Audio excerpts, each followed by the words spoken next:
Welcome to another episode of This Is Why I Don't Vote, a podcast.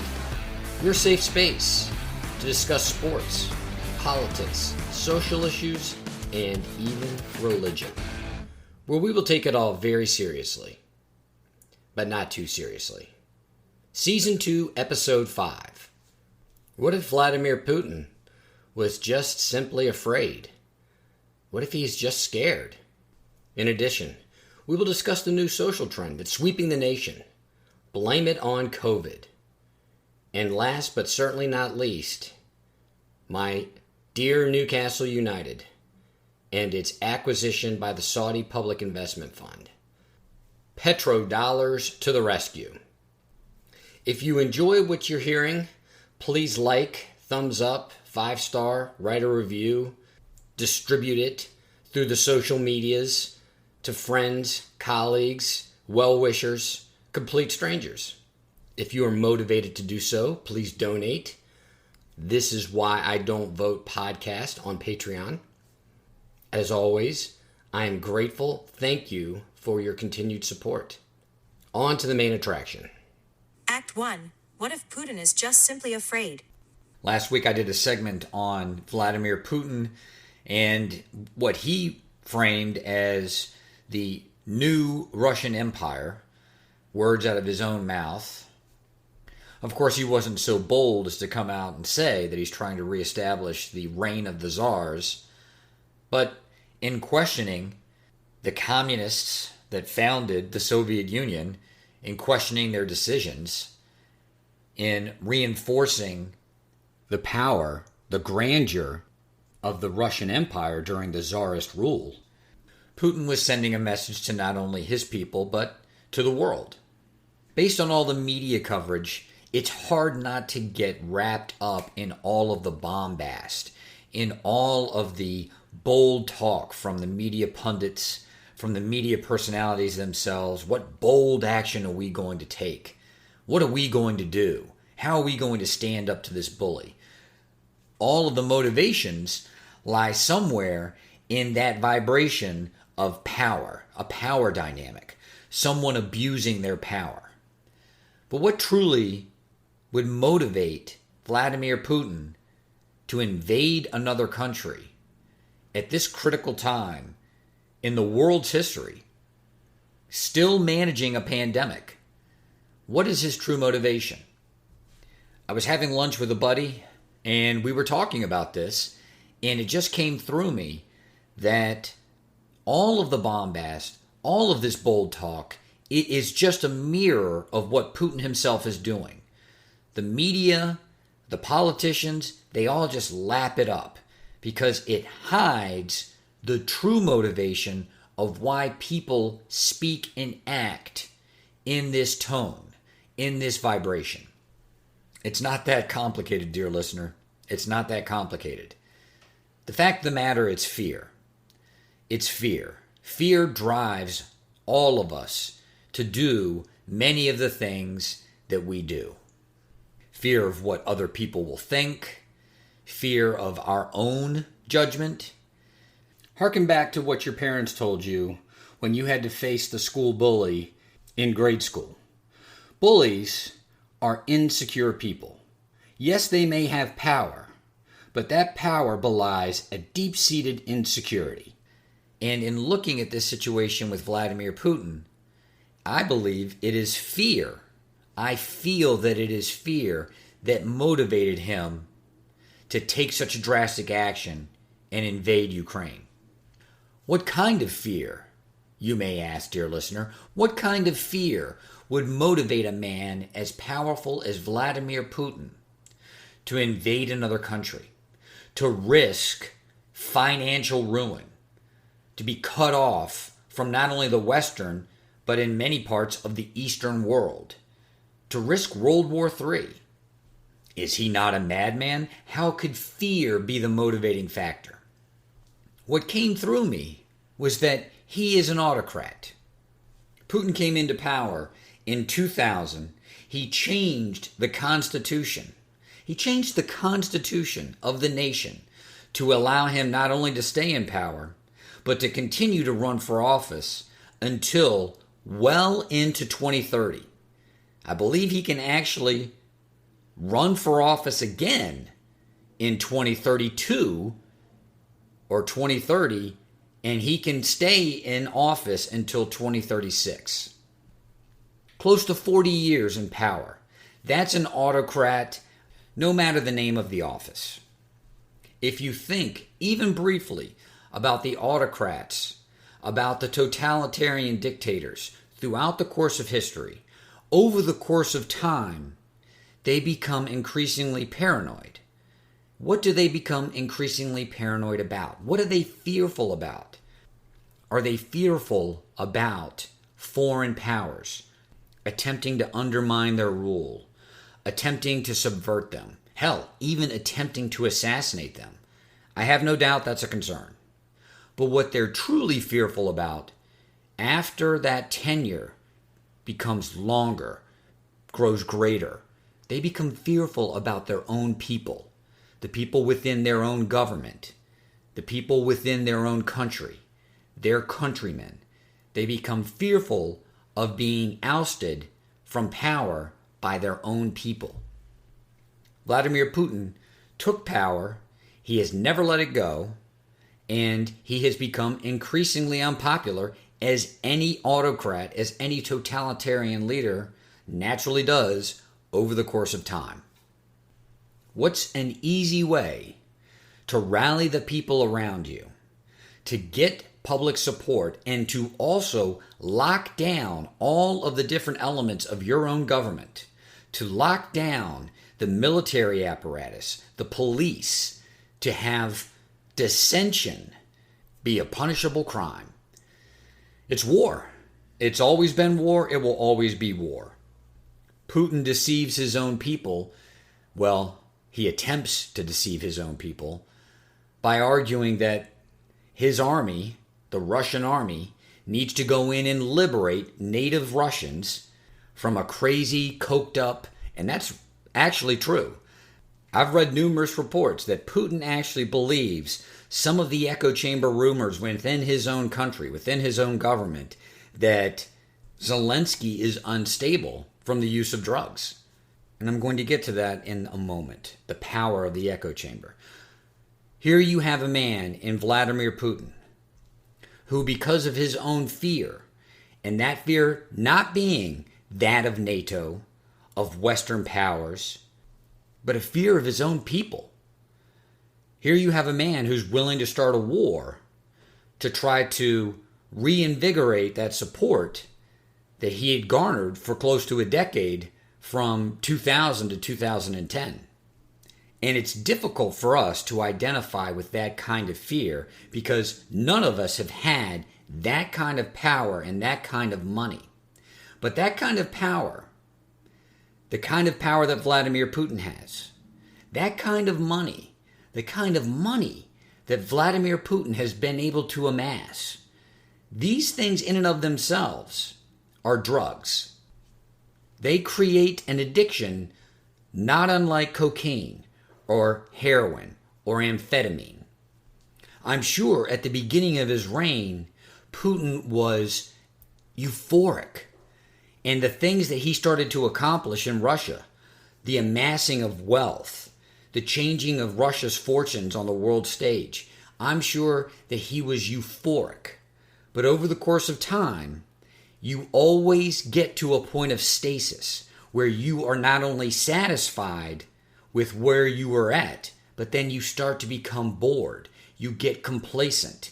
Familiarity breeds contempt. So in order to chase that euphoria, you have to chase more. We do this in our daily lives. I do this in my daily life. There are things that make me happy. There are things that I desire. Very often they are material things. Once you get your hands on them, once you actually experience them, you have this euphoria, this euphoric high. And then you look to experience it again. But over the course of time, given the number of experiences, or given the familiarity, particularly with a material possession, you get complacent. And the more complacent you get, the more familiar you get, the more bored you get. And then boredom, that leads to that contempt. And then you want something more. You want something better. Does that mean that we, dear listener, does that mean that we can identify with someone like Vladimir Putin? In a very small way, yes. But think about how grand a scale what he is going through is. This is what happens to all totalitarian leaders. They have this euphoria, then they want to grasp more and more and more. But there's only so much that you can grasp. There's only so much that you can get. Putin has built the kind of wealth commensurate to the czars, commensurate to the Romanovs back when Russia was an empire. And yet he's still not satisfied. None of those material possessions, none of that power is going to bestow upon you the peace and happiness that you seek. What does it do? Not only is it like a drug that you can no longer get the kind of high that you want, you're just trying to get even. And in trying to get even, what do you get as a side effect of that addiction? You get the paranoia. Whether it's legitimate or not, and I actually think it is legitimate, Vladimir Putin fears his deepest insecurity, his greatest paranoia. He fears being overthrown by his own people, being taken out by members of his own government. Starting this war is a way that he can exercise power over his own people, the people within his government, all of the institutions within the country, whether it be financial institutions, whether it be the security state, whether it be the energy sector. This is the way a desperate, fearful man can try to re-exert control. We all have our own weird, paradoxical ways that we try to exercise control in our lives. When we don't want to do something, what do? And we all do it. It's universal to us all. We procrastinate. We don't want to do something. We're trying to exercise control over that situation, so we procrastinate. In our interpersonal relationships, we don't want to be but so vulnerable, so we either become a bully or a victim. Either way, we can hide our true vulnerabilities. So I look at the situation with Vladimir Putin. I do, and I believe we all can, identify and resonate with the fear that is driving him to take such drastic actions. Now, does that mean I condone it? Of course not. I am motivated to raise this point because I was wrapped up in this fervor, hearing the drums of war bang and being drawn into that, wanting to get in that vibration of moral indignation, to judge, to condemn. But here's a man who's acting like a drug addict. He has a deep-seated fear. He does not want to address that fear. In fact, he wants to exert some control over that fear, whether legitimate or not, and I think it's legitimate. And so he starts this war. So let's talk about the legitimacy of that fear. We all have fears that we experience. These fears may not be legitimate. We may be fearful of something that is extremely unlikely to ever happen.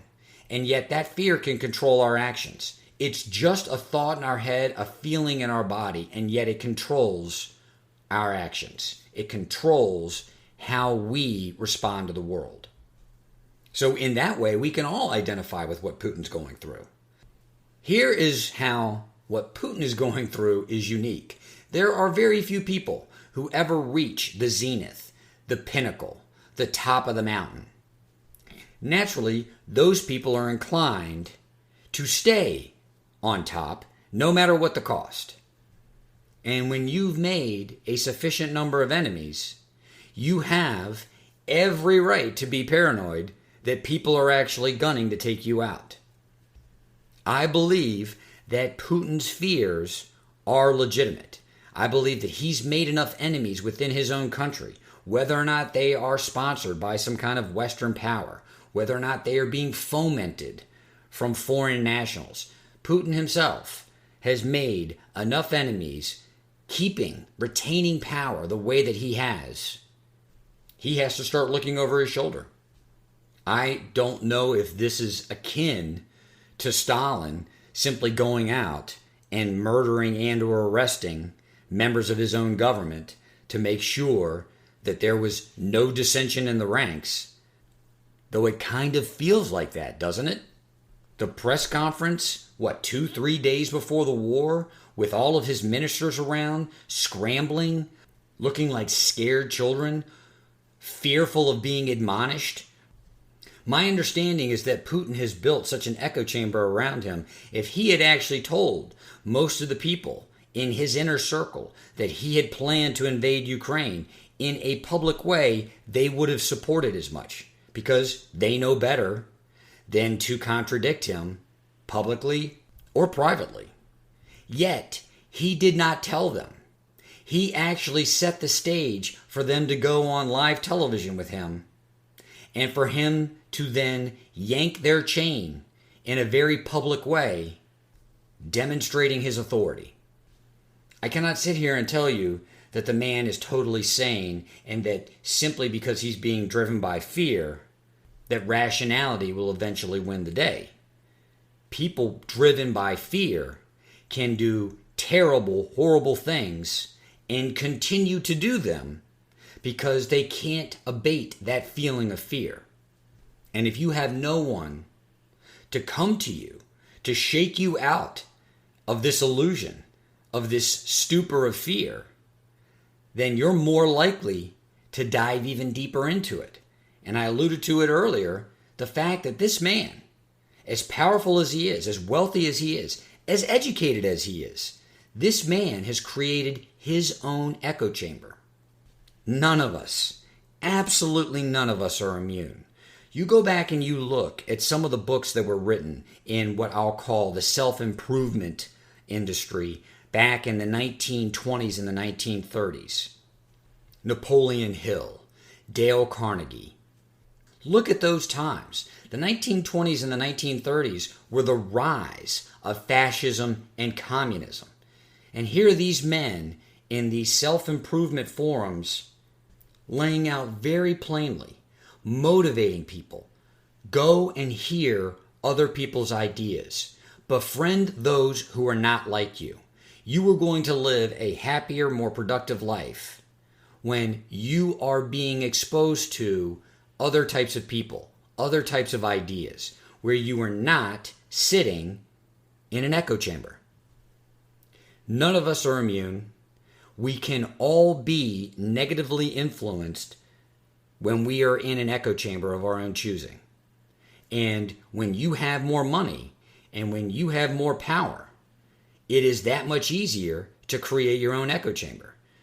I'm talking about Vladimir Putin now, but we can go throughout history and find other powerful, influential leaders who did the exact same thing. One that comes to mind immediately is Richard Nixon. Richard Nixon was a man, after winning the presidency in 1968, there was very little chance that the Democrats were going to beat him in 1972.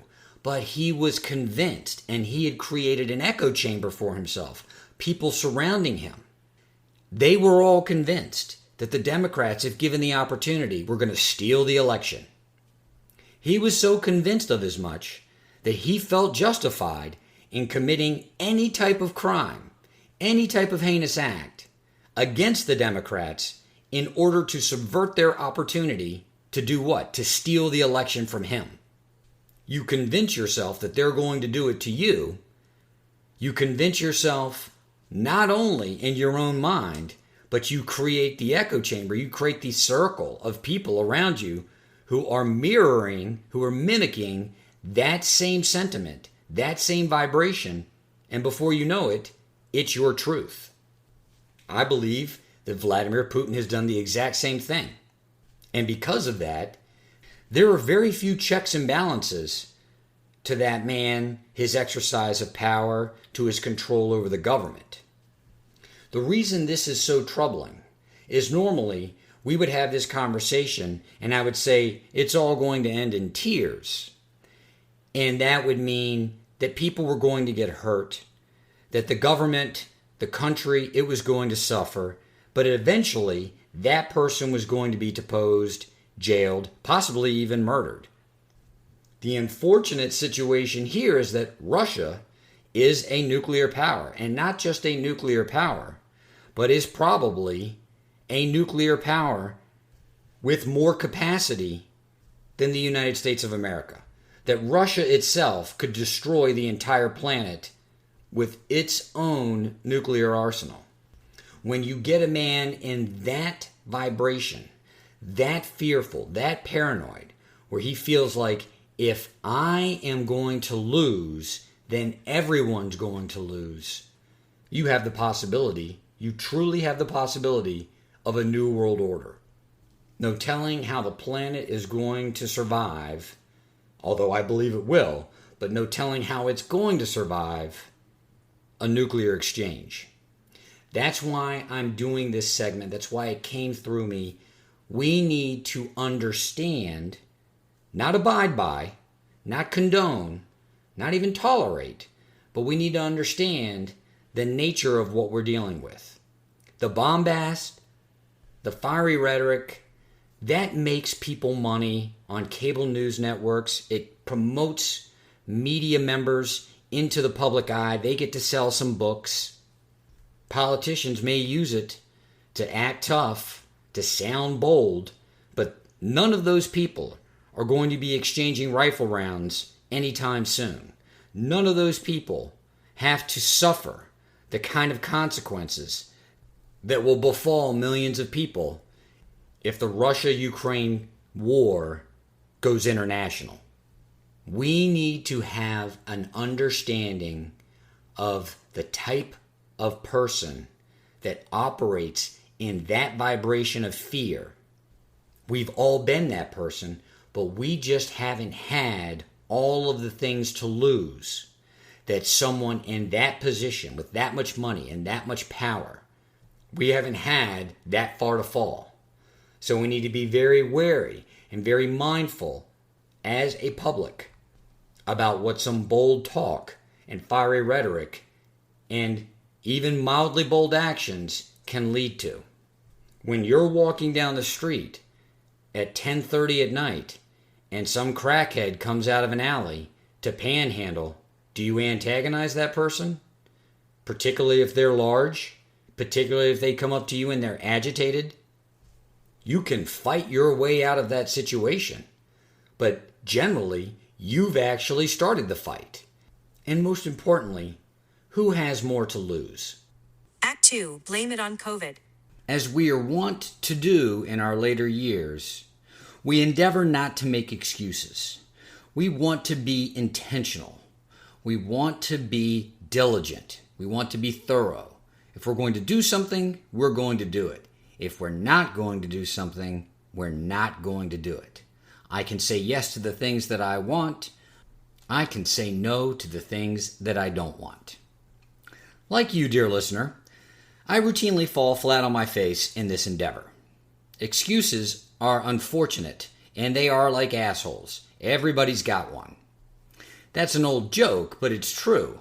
And the old joke is prefaced on the fact that people have excuses and have a level of creativity that if they only focused that level of creative energy into the actual thing that they were making an excuse about, they probably wouldn't need to make an excuse. We have a capacity, if you will, a capacity to place a ton of energy into the excuses that we make. Now, as I stated in the last segment, excuses are actually an exercise of control. We don't want to do something. We don't want to admit that we don't want to do something, so we may procrastinate.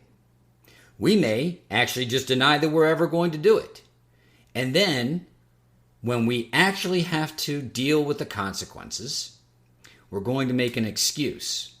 We all do it. Now, does the fact that we all do it bring us together, unite us as one? And when I say we all do it, everybody does it. It doesn't mean that there's one segment of the population or one religion, a gender, a race, a region. We all do it. We do it in this country, we do it in other countries. Does this bring us together? No. In fact, frankly, we just ignore it. We ignore that in ourselves, and therefore we can ignore it in others. Ignoring an excuse, or the fact that we make excuses, is another exercise of control. It's another form of control, because we don't want to give up our separation. We want to be able to judge and qualify other people. We don't want to see that there's very common similarities between us. And so we deny that we're making an excuse so that we can deny that other people are making excuses. Once in a great while, something will happen that lays bare the fact that A, we're making excuses, and B, other people are making excuses, and C, that we have this thing in common that would unify us and that should help create some empathy, if not compassion, for our fellow man. Most recently, that would be COVID. And when it comes to excuses, just like the fact that we all make them, just like the fact that we have this thing in common, everyone now, it appears, is using COVID as an excuse. I have to go here. I can't go there. I have to do this. I can't do that. We should all be doing this. None of us should be doing that. How many people do you know have used COVID as an excuse to not go to work, not attend some social function, to not honor some commitment or obligation, to neglect themselves, to neglect their family, to neglect friends, co-workers, neighbors? As I state routinely, I know most of you. I know that most of you are in relationships. Let me tell you something. The dating world, as bad as it was pre-COVID, as big a shit show as dating apps were, as the dating scene was, as going to a bar or going to a restaurant or any other dating hotspot, as logging on to an app and swiping or scrolling, as bad as that was prior to COVID, forming a relationship during COVID is almost a fool's errand. And what can one say? Do you want to meet up with someone in a social gathering, in a work environment? Do you want to have to go out to some kind of sporting event with your children and hear that someone is under the weather? In this environment, it's a great excuse. I'm not feeling well. I'm not coming. I'm not feeling well. I'm not going. I'm not feeling well. I can't do this. Or more specifically now, I'm not feeling well. I have to do that. So the old joke, excuses are like assholes, everybody has one, it's not that funny anymore. Because the excuses aren't individualized like people's assholes. The joke doesn't go, excuses are like assholes, everybody has the exact same one. Right now, everybody has the exact same one. I am more in tune now with my thoughts and my feelings and how I am manifesting things in my life based simply on my thoughts and feelings. Simply noticing, simply being mindful, being aware. If you looked at the country, the turmoil prior to COVID, if you looked at the planet, the turmoil prior to COVID, I've said it numerous times on this podcast, we live in the most fortunate time to be alive in the course of human history. And yet, more and more people on this planet think this is the worst time to ever be alive. And you feel this ratcheting up of that tension. And it is as if we, as a collective consciousness, manifested something that would actually give us the excuse that we've all been looking for and have it be legitimized.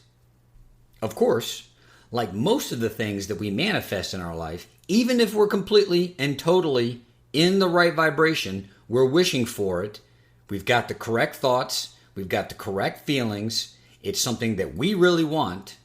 Once we get it, we're not satisfied. We think we know better. We think we know exactly what we want, and then we get it, and then we're dissatisfied. In fact, it turns out we didn't want that at all. We want to turn it back in. We want to return it. We want a refund. This form of excuse, this manifestation of victimhood, well, it doesn't fit. It was fun for a little while, but now it's dragging on. We want to return it for something new. I'm done returning. I'm done asking for refunds. And I'm certainly done making excuses. What I would propose to you, dear listener, particularly when it comes to manifesting, let's just be intentional and be approving of ourselves. Again, let's be intentional and be approving of ourselves.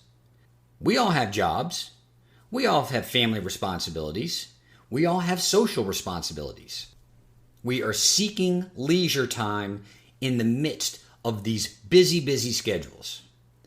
The paint on my garage door is literally cracking off of it.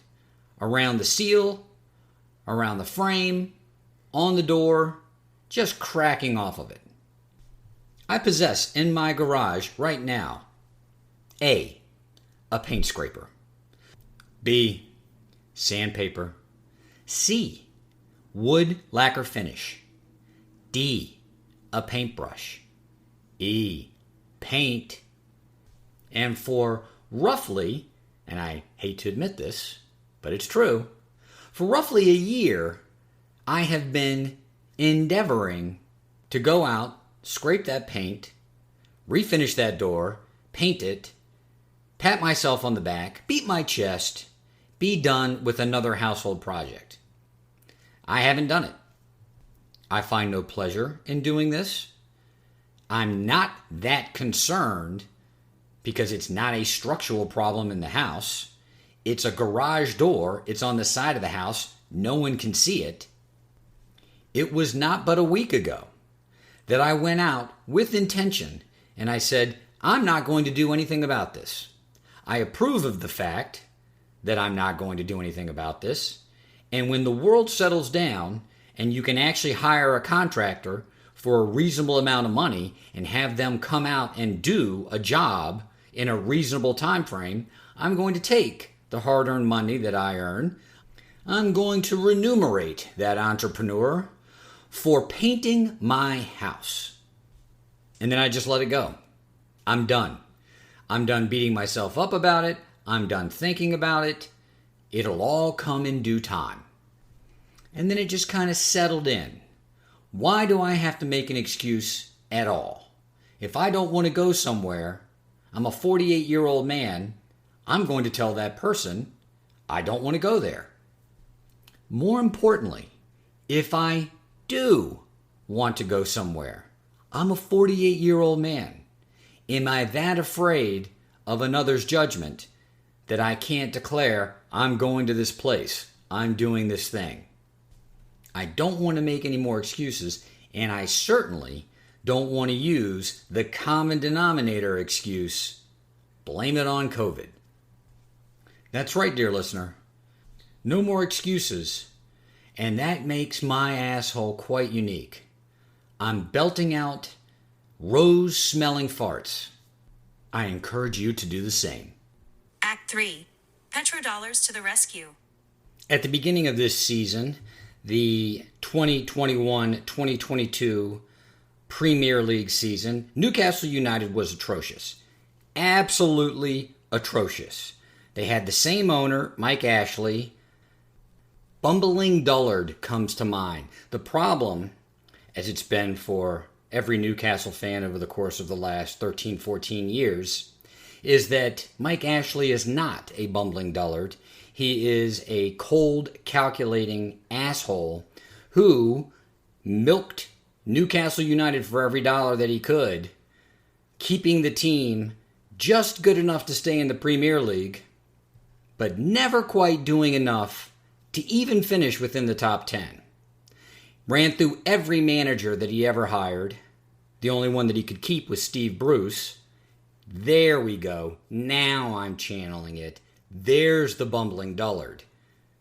The team could not win a Premier League match.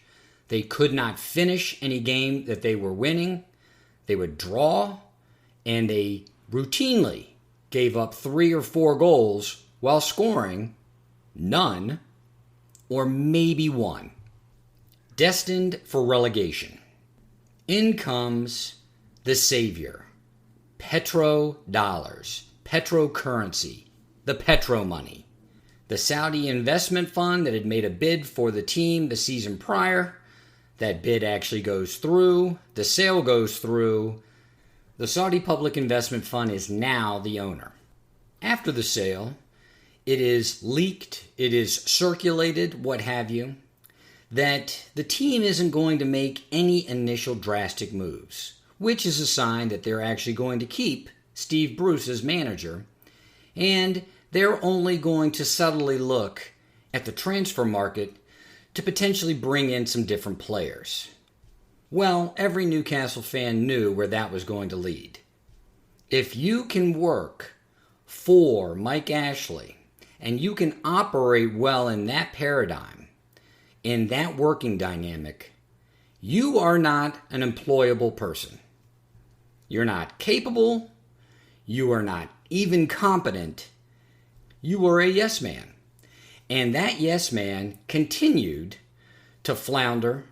The team continued to waste any opportunity to make any movement in the Premier League table. The team flatly just didn't win. They didn't win, period. It was months into the season, Newcastle United had not chalked up 1 victory. Well, it was fun while it lasted, this wait-and-see approach. Steve Bruce out, Eddie Howe in. And here comes the January transfer market. Petro currency, Petro dollars, Petro money to the rescue. A slew of new players come in. Looks like a completely different club. Wins start to mount. This squad seems to care. The club appears well out of the relegation zone at this point. So all's well in the world. All's well that ends well, right? Well, as I stated quite clearly, last season, I have mixed emotions about this kind of money coming into professional sports. And when I say this kind of money, I'm talking about billions and billions of dollars.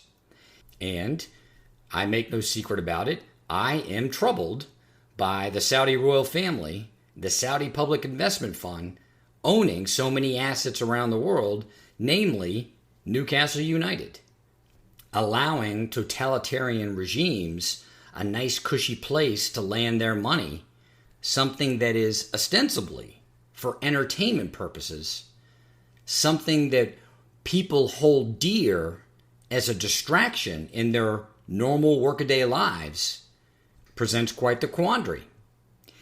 Add to that, the source of that wealth is oil, a commodity that we as human beings have a love-hate relationship with in the first place, and there are mixed emotions indeed. Sitting here today, recording this segment of the podcast, it's easy for me to stand back and look at this situation from above or below and make judgments, have proclamations, try to understand, what have you. On those game days, on those match days, I get pulled in. I'm sucked in emotionally to the place that I always am, and I have no recourse. The fan in me, the little kid in me, takes over. This is truly the greatest paradox. It's one of the reasons why I started the podcast in the first place, that this love, this affinity that we have for these sports franchises, it's compromised by the fact that they're often owned and or run and or managed by terrible people who do terrible things to other human beings. What power do we have as fans? Our attention, our dollars. And if we are disappointed, if we're disgusted, if we're fed up, we are supposed to withhold our attention, withhold our dollars. That's how we send a message. That's how we get what we want.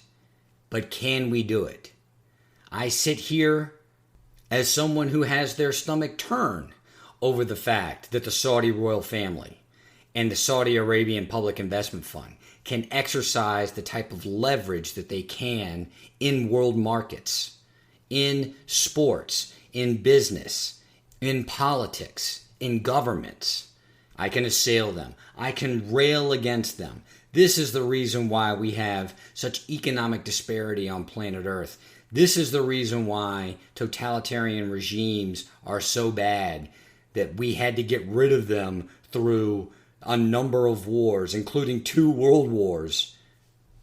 Yet when those dollars start to circulate your way, when that money starts to flow towards you, that energy starts to flow towards you, and you begin to see the sunshine, you feel it on your face, it's not easy to turn away from. It certainly isn't easy to turn away from on match day, on game day. At the beginning of the Premier League season, to the extent that Newcastle was ever on TV, I certainly wasn't going to pay any additional money to buy any sort of package or ticket or what have you, whatever they call it, to watch Newcastle United Premier League matches, given how bad they were. So to the extent that they were ever on television, that they were actually one of the nationally televised matches, I couldn't sit through maybe 30, 40 minutes of it because it was such a pathetic shit show. That in and of itself was a blessing and a curse. The curse, of course, being the team is terrible. The team that I care about is terrible. But the blessing being I got my Saturday mornings back. I certainly wasn't glued to the TV. And yet here I find myself, now that the team looks competent, looks like they can kick football downfield to one another. You think that's fundamental to the game. Didn't happen much in the months of September, October, November, December. That's right. Could not kick football 2 players on same team. Now, not only do they kick the ball to one another, they actually do so in a methodical, well thought out, choreographed way, leading to opportunities to kick that same football into an opponent's goal. I'm compelled, dear listener. I'm compelled. I don't consider the fact that the money is blood money. I don't consider the fact that it is obtained through a totalitarian government that oppresses not only its own people, but people around the world, using its leverage as a Goliath with this commodity called oil to benefit the few to the detriment of the many. Nope. Happy to see that black and white checkered ball go into the goal. This is an excellent example of the collective action problem, or the collective action theory. I can withdraw my attention and withdraw my money in an attempt to change the behavior of a group, of an individual, of an entity. Unless I can convince a significant portion of the patrons of that group, of that individual, of that entity, unless I can convince them to do the same, not only do I deprive myself of that product, of that entertainment product, I do nothing to change the behavior of the group, of the individual, of the entity, and the planet, well, it just keeps spinning round. As the Saudi Public Investment Fund invests more money into the club, it will get better and better. It may actually be able to compete with some of the top clubs in the world for players, for managers, for wins, for titles. The trophies, as they call them across the pond. The trophies. Then where will I be? Will I be disgusted? Chelsea fans weren't disgusted when their Russian oligarch billionaire came in and bought the team, brought in all the players, started to win trophies, started to win championships. Neither were the fans in Manchester City. The source of that money, the source of those championships, becomes an afterthought. It's fun to get back into the rhythm of arguing over one style of football versus another, the greatness of one player versus another. Who are we going to trade? Who are we going to keep? It's fun to be a winner. But behind every great fortune, I'm sure you've heard this before, dear listener, behind every great fortune, there's a great crime. Our crime as fans, whether it be international football, soccer, domestic football, American football, baseball, basketball, hockey, racing, cycling. Our crime as fans is always the same: indifference. We are often aware of the things that are wrong within these sports, within these entertainment products, and yet we ignore it. We ignore it until it becomes so palpable that we can no longer ignore it, and then what do we say? Well, we find somebody within that sport to blame. It's not us. It's them. It's these individual bad actors. Tell me, dear listener, is that not an allegory for what we do for how we live our daily lives? We are the creators of our own reality. We have no one to blame but ourselves. This is Why I Don't Vote, a podcast.